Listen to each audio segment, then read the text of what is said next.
Siang Bu Guru, nami Abi gadis. Abi bade macakeun kuda ngedul.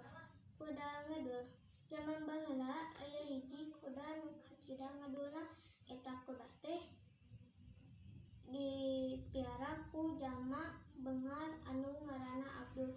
Unggal poe Abdul ka kota mawa kudana keur ngajual barang daganganna anu loba diperlukeun ku urang kota. Kusabab ngarasa hoream kudu indit mawa barang daganganna, kuda ngedul teh boga rencana nipu ka dununganna. Nah, dina hiji poe si kuda teh dibawa ka kota ku Abdul rek dagang uyah 2 karung. Eta karung teh terus ditalian dina tonggong si kuda. Di tengah jalan si kuda teh ngajaburkeun maneh kana walungan. Sanjat si kuda ngarasa hampang bab uyahna dina tonggongna beak geuah ku cai sata teu bisa kapulung saeutik-eutik acan. Sadagar teh kacida ambeukna ka eta kuda, tapi Abdul teu bisa kukumaha. Da uyahna geus ngahiji jeung cai. Isukna si Abdul ka kota deui mawa tarigu 2 karung. Eta karung teh ditalian deui jeung kuda.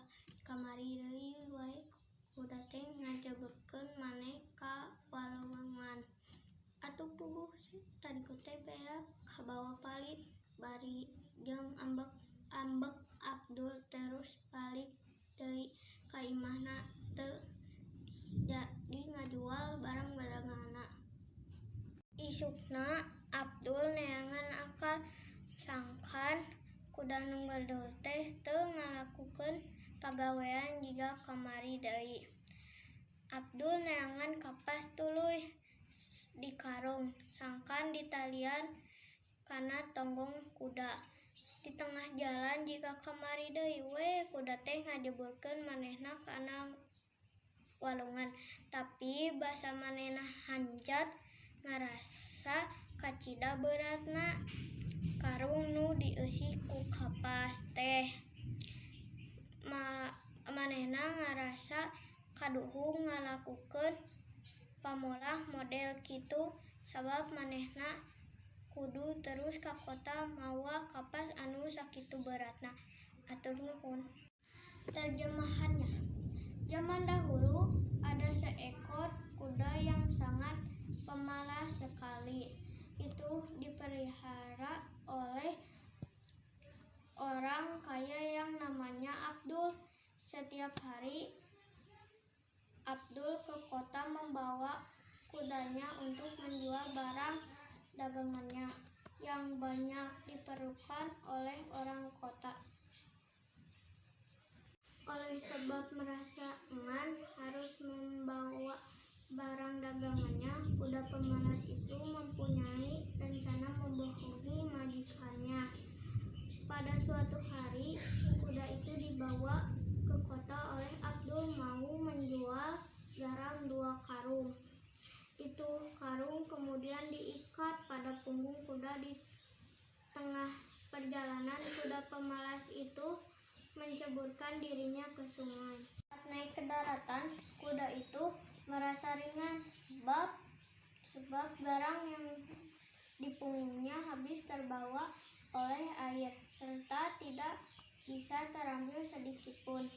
Tentu saja pedagang itu sangat marah dengan kuda tersebut. Tapi Abdul tidak bisa berbuat apa-apa karena garamnya sudah bercampur dengan air.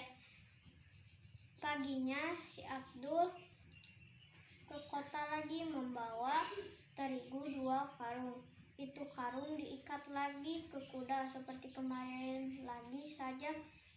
Kuda itu menceburkan dirinya ke sungai. Tentu saja terigu itu habis terbawa air. Sambil marah Abdul kemudian pulang. lagi ke rumahnya, tidak jadi menjual barang dagangannya. Besok paginya, Abdul mencari cara supaya kuda pemalas itu tidak melakukan pekerjaan seperti kemarin. Abdul mencari kapas, kemudian dimasukkan ke dalam karung dan diikat pada punggung kuda. Di tengah perjalanan, seperti kemarin lagi, kuda itu menceburkan dirinya ke sungai. Tapi saat dia naik ke daratan, terasa berat sekali. Karung yang terisi kapas itu diikat pada punggung kuda. Di tengah perjalanan, seperti kemarin lagi, kuda itu menceburkan dirinya ke sungai. Tapi saat dia naik ke daratan, terasa berat sekali. Karung yang terisi kapas itu, dia merasa menyesal melakukan tingkah laku seperti itu, sebab dia harus ke kota membawa kapas yang begitu beratnya. Tidak boleh jadi pemalas dan membohong seperti kuda yang ngedul dalam dongeng ini. Kita tahu bahwa perbuatan bohong itu akan mendapatkan balasannya seperti yang diceritakan dalam cerita dongeng ini. Amanat atau pesan moral yang bisa dijadikan pelajaran adalah janganlah kita merasa malas dan juga suka berbohong kepada orang lain, karena nanti kita sendiri yang akan menyesal dan orang lain tidak akan mempercayai kita lagi.